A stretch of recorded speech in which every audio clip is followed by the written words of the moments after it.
Arestado ang isang graduating high school student sa Bago City, Negros Occidental. Nangyari ito sa bisperas pa naman ng kanilang graduation. Kasama niyang naaresto ang isang lalaking nahaharap sa kasong pagnanakaw. Makibalita tayo kay Erwin Nicavera ng GMA Bacolod. Hindi na nakadalo sa graduation ceremony kahapon ang 18 anyos at high school student na si Zach Jules Laraza. Gabi kasi bago ang graduation, inaresto siya ng mga otoridad sa Bago City, Negros Occidental matapos umanong makuhanan ng iligal na droga.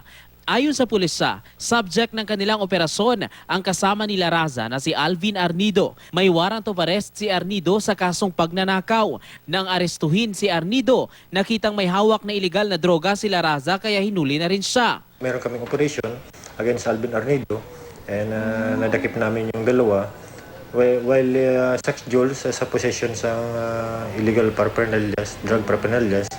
And further search naman, may nahuli kaming nakuha na namin siya ng possession of illegal drug. Hindi humarap sa kamera ang mga suspect pero inamin ni Arnido na gumagamit sila ng droga. Isa sa ilalim sa drug test ng estudyante. Kung magpositibo, bukod sa possession of illegal drugs, karagdagang kaso sa paggamit nito ang isasampa sa kanya.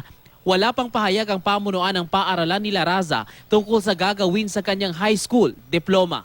Erwin Nicavera, Nagbabalita, Pilipinas.